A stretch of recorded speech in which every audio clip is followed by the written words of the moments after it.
마태복음 1장 18절에서 25절 우리 같이 뜻을 생각하시면서 합독하시겠습니다. 시작. 예수 그리스도의 나심은 이러하니라. 그의 어머니 마리아가 요셉과 약혼하고 동거하기 전에 성령으로 잉태된 것이 나타났더니 그의 남편 요셉은 의로운 사람이라 그를 드러내지 아니하고 가만히 끊고자 하여 이 일을 생각할 때에 주의 사자가 현몽하여 이르되 다윗의 자손 요셉아 내 아내 마리아 데려오기를 무서워하지 말라. 그에게 잉태된 자는 성령으로 된 것이라. 아들을 낳으리니 이름을 예수라 하라. 이는 그가 자기 백성을 그들의 죄에서 구원할 자이심이라 하니라. 이 모든 일이 된 것은 주께서 선지자로 하신 말씀을 이루려 하심이니 이르시되 보라 처녀가 잉태하여 아들을 낳을 것이요 그의 이름은 임마누엘이라 하리라 하셨으니 이를 번역한즉 하나님이 우리와 함께 계시다 함이라. 요셉이 잠에서 깨어 일어나 주의 사자의 분부대로 행하여 그의 아내를 데려왔으나 아들을 낳기까지 동침하지 아니하더니 낳음의 이름을 예수라 하니라. 아멘. 사실 우리 성탄절을 우리가 그 의미를 생각하고 이렇게 살펴본다면 굉장히 기뻐해야 되는 절기입니다. 아주 기뻐해야 되는 절기입니다. 그러나 지금 아까 말씀드린 대로 팬데믹 상황 때문에 사회 전반의 어떤 분위기들이 많이 다운되어 있기 때문에 우리가 그렇게 기뻐하기가 어려운 그런 환경이 되었습니다. 그러나 말씀 속에 들어가서 자세히 살펴보고 성탄절의 의미를 다시 깊이 우리가 살펴본다면 우리에게 지금 주어진 어떤 사회적인 그런 좋지 않은 상황이 있지만은 그러나 그 가운데서도 여전히 우리는 마음속에 뭐 해야 된다?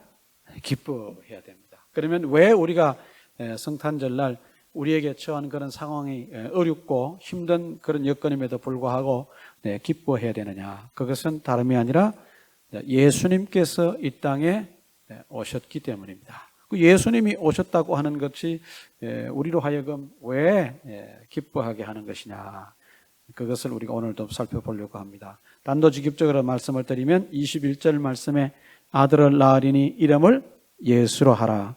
이는 그가 자기 백성을 그들의 죄에서 구원할 자이심이라. 그러니까 죄악 가운데 죽을 수밖에 없는 저희들을 하나님께서 우리를 자녀 삼으시기 위해서 예수 그리스도를 이 땅에 보내시고 그 예수님께서 우리의 죄를 구원할 자로 오셨기 때문에 그 사실을 생각한다면 우리에게 주어진 어떤 기타의 여러 많은 여건과 환경들이 비록 참담하고 어려울지라도 우리는 기뻐할 수밖에 없겠다, 그런 얘기입니다. 오늘 본문을 통해서 우리가 이런 면에서 몇 가지를 좀 살펴보려고 합니다. 우리가 예수님이 오신 이 성탄절에 예수 믿는 사람들도 굉장히 기뻐하지만은 예수 안 믿는 사람들도 굉장히 들떠 있고 사회 전반적으로 분위기가 업되는 그런 계절입니다. 안 믿는 사람들은 왜 그들이 그렇게 기뻐해야 되는지 본질적인 면을 잘 알지 못할 것입니다. 그러나 우리 예수 믿는 사람들은 왜 우리가 기뻐해야 되는지를 오늘 이 말씀 전체를 통해서 잘 살펴본다면은 이해할 수 있게 되리라 봅니다. 먼저 예수님의 나심에 대해서 좀 어떤 사실적인 내용을 우리가 몇 가지 좀 살펴보려고 합니다. 예수님께서 18절 말씀에 보니까 그 육신의 어머니가 마리아라고 되어 있고 이 육신의 어머니 마리아가 요셉과 약혼을 한 그런 상태였다 그랬습니다. 근데 그 약혼한 상태인데 성령에 의해서 마리아가 잉태를 하게 됐고 그 잉태를 해서 출생하신 분이 누구냐 하면은 예수님이다, 그렇게 되어 있습니다. 우리가 성령에 의해서 잉태된 이 사실에 대해서 우리는 그냥 하나님께서 그리 하신 거니까 어떤 신적인 부분에 대해서 우리가 더 깊이 그런 것들을 뭐 생각할 필요가 없고 여지가 없을 것이라 그렇게 생각을 합니다. 그러나 예수님께서 성령으로 잉태되셔야만 우리를 죄에서 구원하실 수 있는 그런 자격을 갖게 된다는 사실을 우리가 이 말씀을 통해서 잘 생각하지 않습니다.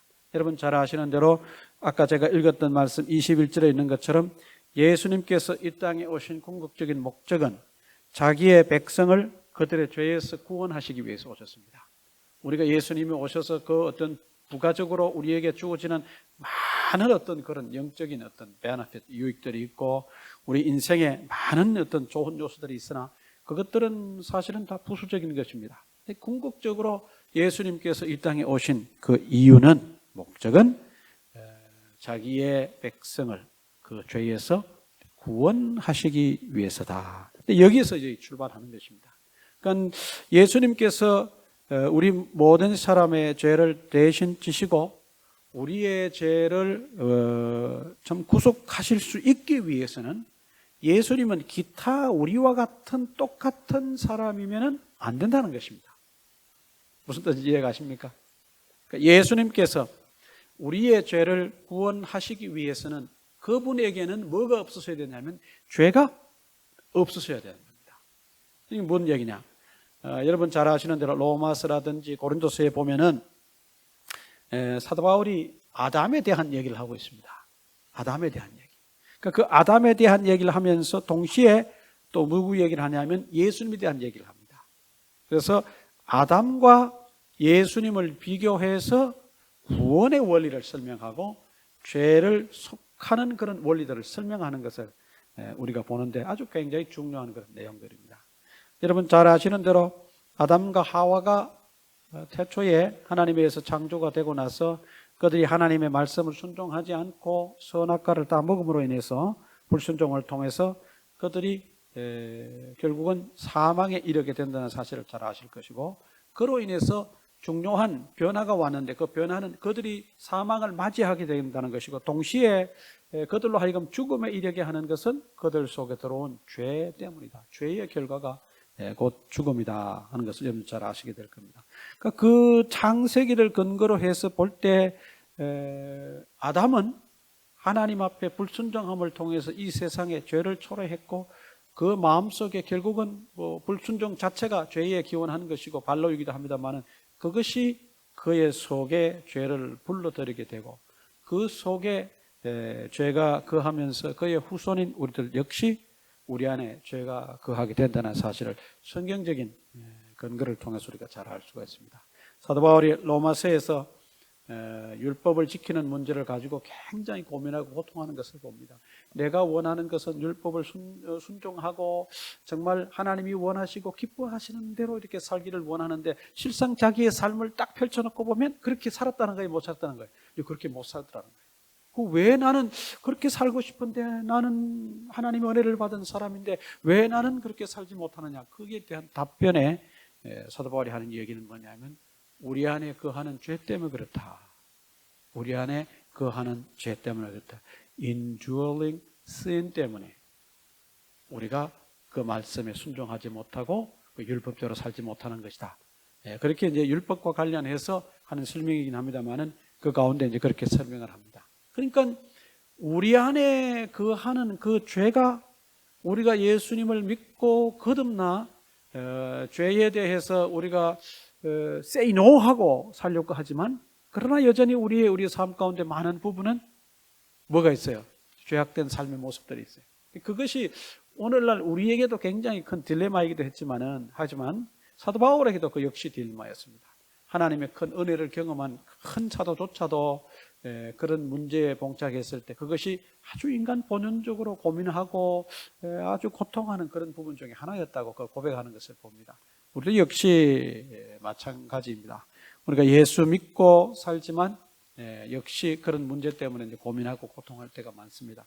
그러니까 예수님께서 죄인인 우리를 구속하시고 죄인인 우리를 구원하시기 위해서는 우리 안에 있는 indwelling sin이 없어야만 그것이 가능한 존재다, 그 얘기입니다. 그러니까 이 세상에 예수님 한 분을 제외하고 모든 인간의 육신을 입은 존재들은 다 indwelling sin이 있는 존재들입니다. 누구만 제외하고? 예수님만 제외하고. 그러면 예수님을 제외하고 예수님이 indwelling sin이 없기 위해서는 어떤 출생의 과정이 필요하냐면 정상적인 사람이 만나서 결혼해 어떤 육체적 관계를 통해서 출생하는 그런 후손이 아니라 하나님의 방법에 의한 출생이 필요했던 것이다. 신학자들이 그렇게 설명을 합니다. 그것이 바로 뭐냐 하면 오늘 18절 말씀이에요. 18절 말씀 짤막한 말씀이지만 마리아가 예수님을 잉태하게 되었는데 그 잉태가 성령님에 의한 잉태다. 그 사실이 이것을 뒷받침하는 것입니다. 성령님에 의해서 잉태되지 않았다면 예수님은 그냥 보통 사람과 예를 들어서 마리아와 요셉이 결혼을 하고 난 뒤에 예수님이 출생을 하셨다면 예수님 역시도 아담에게 있었던 indwelling sin, 죄의 본성이 남아있을까요? 없을까요? 여전히 남아있습니다. 그런 존재는 죄인인 우리들을 구속할 수가 없다. 그 얘기입니다. 이것은 로마서를 여러분들이 더 깊이 읽으시면 이런 부분에 대한 이해가 더 되리라고 생각을 합니다. 어쨌든지 우리를 죄로부터 구속하시기 위해서 예수님은 정상적인 두 사람의 만남에 의한 결혼관계에 의해서 출생하는 그런 분이 아니라 하나님의 방법에 의해서 성령의 잉태, 성령님에 의한 잉태라고 하는 신비로운 과정을 통해서 잉태가 되셨고 그렇게 해야만 했었다. 그 얘기입니다. 23절에도 가면은 보라 처녀가 잉태하여 아들을 낳을 것이요 라고 했습니다. 그러니까 18절 말씀과 23절 말씀은 하나님에 의해서 성령 잉태되어서 이 땅에 오신 예수님에 대한 설명을 잘 볼 수 있는 그런 두 구절입니다. 두 번째 오늘 말씀을 통해 또 하나 살펴볼 것은 뭐냐 하면 이 성령에 의해서 잉태가 되었는데 요셉은 이 마리아와 정혼한 약혼한 관계입니다. 그래서 특별한 문제가 없는 한 이 약혼한 대로 그들은 머지않아 이제 결혼을 하게 될 텐데 요셉이 보니까 자기와 결혼하기로 한 마리아가 잉태한 사실을 알게 됐습니다. 근데 성경에서 마태가 기록하기를 19절 말씀에 그의 남편 요셉은 의로운 사람이라. 사실 거기에서 그의 남편이라고 하기보다는 이제 앞으로 남편 될 사람 요셉이라고 그렇게 이제 해야 정확한 말씀입니다만은 그의 남편 될 요셉은 의로운 사람이라고 그렇게 얘기했습니다. 그러니까 요셉이 인간적으로 인성이 다른 어떤 여타의 사람들과는 다른 그런 면을 가지고 있었다는 것입니다.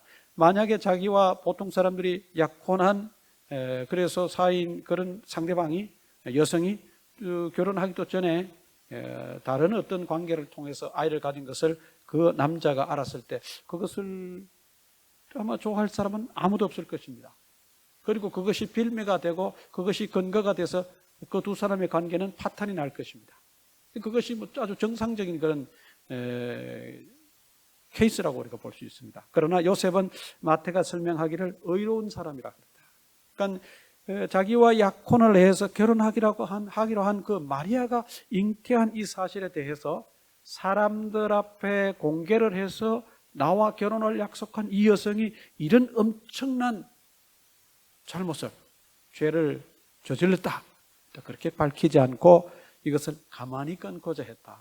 그랬습니다. 여기서 가만히 끊고자 했다고 하는 말의 뜻을 어떤 학자는 그렇게 설명을 했었습니다. 구약적인 배경에서 남녀가 결혼한 관계에서 이혼을 할 때는 증인이 필요하답니다. 그 어떤 배우자의 잘못을 증언해 줄 수 있는 두세 사람의 증인이 필요한데 요셉은 그런 증인들을 등장시키지 않고 그냥 우리 그냥 개인적인 사유다. 예를 들면 요즘식으로 말하면 그런 겁니다. 개인적인 사유로 우리가 결혼하지 않기로 했다. 그런데 이렇게 그들의 약혼 관계를 정리하려고 했었습니다. 그러나 이때 20절 말씀을 보면 이제 하나님께서 개입을 하십니다. 만약에 요셉이 계획한 대로 그렇게 되면은 심각한 문제가 발생합니다. 그래서 여기서 이제 하나님이 개입을 하는데 아주 20절 말씀이 굉장히 중요합니다. 한번 20절 같이 한번 읽어보실까요? Verse 20 시작. 이 일을 생각할 때에 주의 사자가 현몽하여 이르되 다윗의 자손 요셉아 내 아내 마리아 데려오기를 무서워하지 말라. 그에게 잉태된 자는 성령으로 된 것이라. 이미 성령 잉태에 대해서는 제가 18절 말씀, 23절 말씀을 통해서 간단하게 설명을 했습니다. 그런데 20절 말씀에서 우리가 눈여겨보아야 되는 그 부분이 뭐냐 하면 주의 사자가 현몽하여 그랬습니다. 꿈에 나타났단 말이죠. 뭐라고 얘기하냐면 다윗의 자손 요셉아라고 그렇게 얘기합니다. 그냥 요셉아 그렇게 부르지 않습니다. 누구라고요? 다윗의 자손 요셉아 그렇게 얘기를 합니다. 그러니까 여기서 다윗의 자손 요셉아라고 하는 것은 이제 요셉이 누구의 후손이라는 거예요? 다윗 왕의 후손이라는 거예요. 그러면은 요셉이 여기서 파혼을 하고 마리아와 결혼을 하지 않게 되면 무슨 문제가 되냐면 하나님께서 오래전에 구약 성경에서 예언하게 하셨고 언약을 하셨던 그 모든 것들이 다 틀려져 버립니다. 여러분 잘 아시는 대로 이 앞부분에 마태복음 1장의 앞부분에 보시면은 족보가 쭉 나오는데 그 족보는 뭐냐 하면 다윗 가문의 왕의 족보입니다. 왜 마태가 이 족보를 첫머리에 실느냐? 그리고 지금 18절 말씀에 예수 그리스도의 나심은 이러하니라고 말하느냐? 예수님의 출생은 이 땅에 하나님의 기준에서 볼 때 가장 훌륭한 왕이었고 하나님께서 모범적인 왕이라고 칭찬하셨던 다윗 왕의 계보를 타고 다윗 왕의 혈통을 계승해서 오시는 메시아여야 한다. 왜냐하면 그 메시아는 우리가 그냥 한편으로 메시아라고 부르기도 하지만 동시에 이분은 왕으로 오시기 때문에 왕의 족보가 필요하고 그 왕의 족보를 빌려서 이 땅에 오시는 예수님을 증언하고 증명하기 위해서 마태는 다윗의 족보를 거기 앞에다 실었습니다. 그러면은 예수님이 이 다윗의 족보상에서 오신 분이라는 어떤 그 공식적인 어떤 요소들을 찾아야 되는데 그 요소가 바로 뭐냐 하면은 다윗의 자손 요셉입니다. 그러니까 요셉의 피를 이어받은 예수님은 아니지만 요셉이 다윗 가문의 그 족보에 든 사람으로서 결혼을 하게 되면 예수님의 스텝파더가 되고 결국은 예수님은 법적으로는 누구의 후손이 되는 거예요? 인간적인 면에서 다윗의 후손이 되는 겁니다. 이런 거 아마 여러분이 성탄절에 잘 생각을 안 해보셨을 겁니다. 그러나 오늘 말씀 속에 마태는 예수님의 출생과 관련해서 이 말씀을 자세하게 기록을 하고 있습니다. 그건 우리가 뭐냐? 예수님이 이 땅에 우리를 위해서 오셨다는 단순한 그런 어떤 그 사실을 넘어서서 그 이면에 또 중요한 많은 사실들이 있다고 하는 것을 보라는 것입니다. 그러니까 요셉이 이 자기의 아내가 될 마리아가 누군가의 아이를 잉태했는데 그것이 사회적으로 문제가 될 수 있기 때문에 마리아에게 수치감과 모욕감을 주지 않고 이 관계를 정리하려고 했을 때 하나님께서 직접 개입하셨고 하나님께서 그걸 어떻게 보면 막으신 거예요. 요셉의 인간적인 어떤 선의의 어떤 그런 의도를 하나님이 막으셨어요. 왜? 요셉이 볼 때 자기의 최선은 뭐냐? 자기도 그냥 크게 그냥 다른 사람들로부터 욕먹지 않고 마리아도 그냥 크게 욕먹지 않기 위한 것은 그냥 정인들을 등장하지 않고 정인들을 세우지 않고 이 관계를 정리하는 아주 그냥 privately 아주 그렇게 정리하는 것이 자기 나름대로 최선이라고 생각을 했습니다. 그러나 하나님은 그 인간 요셉의 최선이 하나님의 뜻을 이루는 데는 뭐가 될 수도 있다는 거예요. 문제가 될 수도 있다는 거예요. 왜 하나님께서 스탑이라고 한 거예요. 왜? 예수님은 요셉이라는 다윗 자손의 아버지가 필요했던 겁니다. 왜냐하면 예수님께서 이 땅에 오시기 전에 이미 오래전에 예언자들을 통해서 선지자를 통해서 이미 하나님이 하신 말씀 가운데 왕으로 오실 예수님이신 것을 명확히 밝히셨기 때문에 예수님은 왕의 집안에서 출생을 하셔야 되는 겁니다. 그 왕의 집안의 백그라운드를 제공하는 사람이 누구냐? 다윗의 자손 요셉입니다. 결국은 하나님이 개입을 하셔서 요셉의 최선을 맡고 이렇게 해서 결국은 예수님이 출생하게 하셨는데 24절에 가면 요셉이 그 위에도 그의 남편 요셉은 어려운 사람이라 좋은 평을 받았지만 24절에 가도 역시 요셉은 굉장히 훌륭한 면모를 가지고 있는 사람으로 소개가 되고 있습니다. Verse 24 한번 같이 보실까요? 시작. 요셉이 잠에서 깨어 일어나 주의 사자의 분부대로 행하여 그의 아내를 데려왔으나 라고 얘기하고 있습니다. 그러니까 꿈에 하나님께서 말씀하신 그 말씀을 잠에서 깨어나자마자 뭐예요? 즉시로 실천을 합니다. 만약에 요셉이 이 일을 차일피일 미루고 고민하고 굉장히 이렇게 번민을 했다면 또 얘기가 달라질 수 있었습니다. 그러나 요셉은 하나님께서 꿈에 사자를 통해서 하신 말씀을 즉시로 순종하는 그런 모습을 보이는 사람이었습니다. 이렇게 해서 예수님께서 결국은 어떻게 됐느냐? 그 다윗 집안의 후손인 요셉을 스텝파더로 이 세상에 예수님이 육신의 몸을 입고 출생을 하시는 겁니다. 아주 신비로운 그런 내용입니다. 이 세상의 일반적인 보편적인 가정에서 이런 것을 볼 수가 있습니까? 없습니다. 이것은 이 사건은 예수님의 출생 한 번이고 그 이후로는 이제 없는 사실이기도 합니다. 그래서 예수님의 출생은 이런 면에서 우리 다른 여타의 사람들의 출생과는 달리 굉장히 신비한 면을 지니고 있는 그런 사실을 볼 수가 있습니다. 이렇게 해서 이제 예수님이 출생하게 되는데 예수님께서 21절에 아까 말씀을 드렸습니다마는 이런 과정을 통해 출생하신 예수님, 출생의 목적이 뭐냐? 이는 그가 자기 백성을 그들의 죄에서 구원할 자로 이 땅에 오시기 위해서다.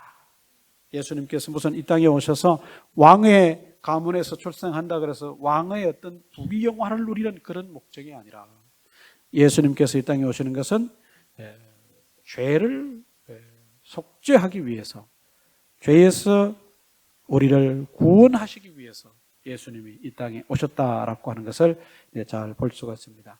예수님의 이런 오심이 죄의 구원이기도 하지만, 죄로부터 우리를 구원하는 일이기도 하지만 또 하나 굉장히 중요한 사실이 있는데 그것은 23절에 나와 있습니다. Verse 23 한번 보실까요? 시작. 보라, 처녀가 잉태하여 아들을 낳을 것이요 그의 이름은 임마누엘이라 하리라 하셨으니 이를 번역한즉 하나님이 우리와 함께 계시다 함이라. 늘 이스라엘 백성들은 하나님은 초월하신 하나님, 저 멀리 계시는 하나님. 이스라엘 백성들이 성전에 찾아가서 제사 드릴 때 그때나 그냥 잠시 내려오셔서 제사를 받으시거나 또 다시 어디론가 올라가시는 하나님. 그들 마음속에 늘 그런 사상이 지배적이었습니다. 그래서 그들 마음속에 늘 있어 왔던 그 하나님과의 관계 속에 어떤 소망이 있는 것은 뭐냐면 하나님을 좀 가까이서 볼 수 있으면 좋겠다는 그런 생각들을 많이 했어요. 이 성경의 구약 역사들을 이렇게 여러분들이 쭉 이렇게 훑어서 전체적으로 보시면 늘 인간적 본심 속에 신을 가까이 하려고 하는, 신은 두려운 대상이기도 하지만 동시에 그 신과 가까이 있으려고 하는 그런 사람들의 마음이 늘 있어 왔습니다. 그것이 여러분 잘 아시는 대로 출애굽하는 과정 속에 이스라엘 백성이 시내산 나라에 머물 때 모세가 하나님을 만나러 올라갔을 때 밑에 이스라엘 백성들이 하나님을 만나러 올라간 모세를 기다리다가 결국은 그들이 거기서 우상을 만들기 시작하는 것으로 형성화되는 모습을 봅니다. 가시화되고 그것이 나타나는 그런 모습을 봅니다. 그들이 늘 마음속에 하나님은 보이지 않는 분이시기 때문에 그 보이지 않는 하나님을 보고 싶어하는 그들의 마음이 늘 있었어요. 이 부인할 수가 없었습니다. 그래서 이스라엘 역사 속에 그런 것을 시도했던 것들이 많았고 그 시도가 잘못된 길로 나아갔던 것이 우상을 만들어 세워서 그 우상을 숭배했던 모습으로 왜곡되게 나타났다고 그렇게 봅니다. 아마 여러분들도 신앙생활 하면서 내가 하나님을 한 번만 좀 만나봤으면 좋겠다. 옛날에 제가 한국에 있을 때 한때 우리 기도원을 통한 그런 기도운동이, 부흥운동이 활발할 때 많은 분들이 그런 얘기를 했었습니다. 이번에 기도원에 가서 내가 하나님 음성을 꼭 좀 듣고 내려와야 되겠다. 내가 좀 환상이라도 좀 봤으면 좋겠다. 근데 그런 말들을 하는데, 그런 말들의 내면에 있는 것은 뭐냐면 우리 인간의 본심이에요. 보이지 않는 영이신 하나님을 우리가 아버지 하나님으로 섬기고 살아갈 때 늘 그분의 역사를 보고 싶어하고, 늘 우리 앞에서 다정하게 뭔가를 역사하시는 하나님에 대한 사모함, 그런 것들이 우리 내면에 늘 있었습니다. 그러니까 뭐 현대나 옛날 구약 시대나 이스라엘 백성들 마음속에 늘 그런 것들이 있었습니다. 오늘 우리가 그런 마음을 가졌듯이 그들도 역시 역사 속에서 하나님을 가까이 하고 싶은, 어떻게 보면 그냥 직접적으로 말해서 그 두려운 하나님이시지만 그 하나님을 보고 싶어하는 그런 마음들이 있었습니다. 하나님께서 그들의 마음을 아시고 또 하나님을 보고 싶어하는 사람들의 마음을 아시고, 그 하나님이 마리아의 몸을 빌려서 법률적으로는, 공식적으로는 요셉의 가문 다윗의 혈통을 빌려서 이 땅에 오셨습니다.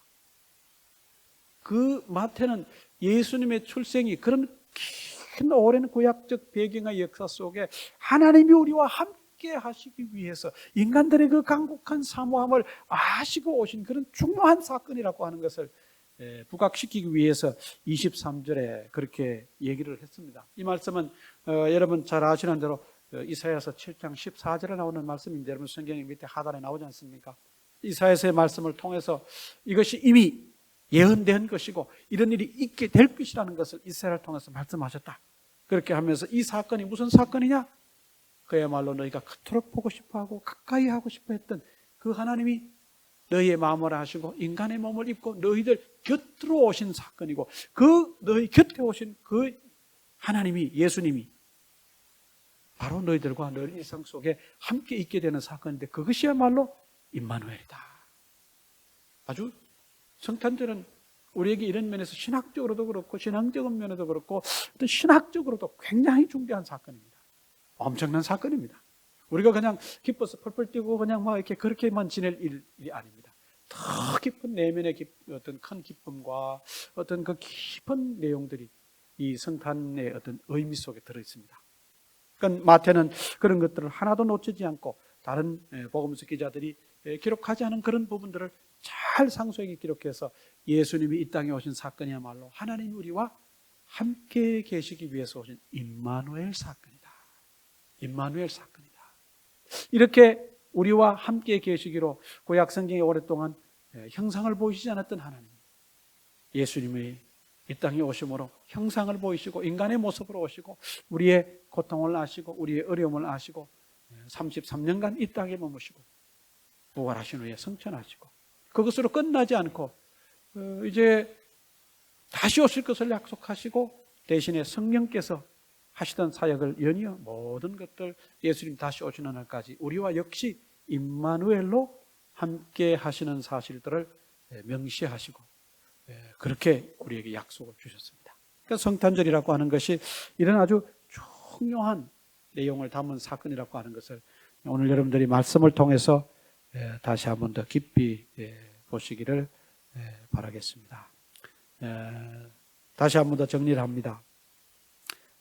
성탄절은 우리에게 주어진 어떤 외부적 어떤 상황과는 달리 우리가 하나님과의 관계를 생각하고 우리 죄의 구속을 생각한다면 여전히 우리가 이런 상황임에도 기뻐해야 될 아주 중요한 사건이다. 또 하나, 예수님께서 이 땅에 오신 출생의 과정은 여타의 인간과 인간 사이에서 출생하는 그런 범부적인 어떤 출생이 아니라 하나님에 의해서 성령의 잉태라고 하는 신비한 잉태를 통해서 우리에게 오셨고, 이런 과정들은 우리 죄를 구원하시기 위해서, 우리를 죄로부터 구속하시기 위해서는 필연적으로 하나님이 준비해서 만드신 과정이라고 하는 것을 여러분들이 깊이 이해하셔야 될 것이고, 예수님께서 이 땅에 오시되기까지 왕으로 오셔야 되는데 그 왕으로 오실 때 예수님이 어떤 가문의 족보를 빌려서 오시느냐? 다윗 족보이고, 그것이 현실적으로는 자기의 스텝파더인 다윗의 자손 요셉이라고 하는 그 아버지의 밑으로 오게 된다는 것입니다. 이런 사실들이 하나님 편에서 준비하신 계획과 요셉이 적시로 순종한 이 순종의 사건을 통해서 이런 뭐라 그럴까요? Divine and human combination, divine and human cooperation. 어떻게 보면은 양측의 어떤 그 절묘한 조화를 통해서 협력을 통해서 예수님이 이 땅에 오시게 되었고, 요셉이 하나님의 말씀에 적시로 순종을 함을 통해서 이러한 사실들이 잘 진행되게 되었다고 하는 사실을 오늘 말씀을 통해서 다시 한번 보고, 예수님께서 이 땅에 오신 사건은 하나님 우리와 함께 하시기 위해서, 그것을 실천하고 실현하시기 위한 사건이라고 하는 사실을 잘 기억하시고, 하나님께서 우리를 이토록 사랑하시고 우리와 함께 하시기를 원하시고, 이것이 인간 역사 속에 가장 가시화된 사건이 바로 예수님의 출생이고, 그것을 다른 말로 말하면 성탄이라고 하는 것을 잘 기억하시고, 성탄의 의미를 다시 한번 깊이 되새기고, 이 가운데 더 큰 은혜가 있는 특별한 성탄 되시기를 주님의 이름으로 축원합니다. 한번 기도하겠습니다. 하나님 아버지, 오늘 또 예수 그리스도의 나심에 대해서 성탄주의를 맞이해서 같이 말씀을 살펴보았습니다. 예수님 이 땅에 오신 사건이 그렇게 단순하지만은 않다고 하는 것을 오늘 말씀을 통해서 봅니다. 마태가 기록하고 있는 것처럼 이미 선지자들을 통해서 오래전에 하신 말씀을 이루게 하심이라. 하나님이 오래전에 계획하시고 그 계획하심을 따라 성령에 의하여 잉태되게 되시고, 이제 마리아의 몸을 빌어 요셉의 가정에서 왕의 족보를 통해 이 땅에 오시고 우리와 함께 계시기 위해서 오셨다는 것을 보면서, 하나님 우리를 사랑하셔서 우리와 함께 계시기 위한 임마누엘로 이렇게 실천하시고 그것을 성취하신 것을 통해서 우리가 다시 한번 성탄의 의미를 잘 살펴보고, 우리가 정말 단순히 기뻐하는데 내가 왜 기뻐해야 되는지를 하나님 말씀 가운데서 더 깊이 이해할 수 있는 그런 기회가 될 수 있도록 도와주시기를 원합니다. 임마누엘로 오셔서 우리와 영원히 함께 계시기를 원하시는 하나님의 그 큰 마음을 우리가 깊이 이해하고 깨달아 늘 하나님과 동행하는 우리 모든 식구들의 삶이 될 수 있도록 하나님 축복해 주시기를 원합니다. 예수님의 이름으로 기도합니다. 아멘.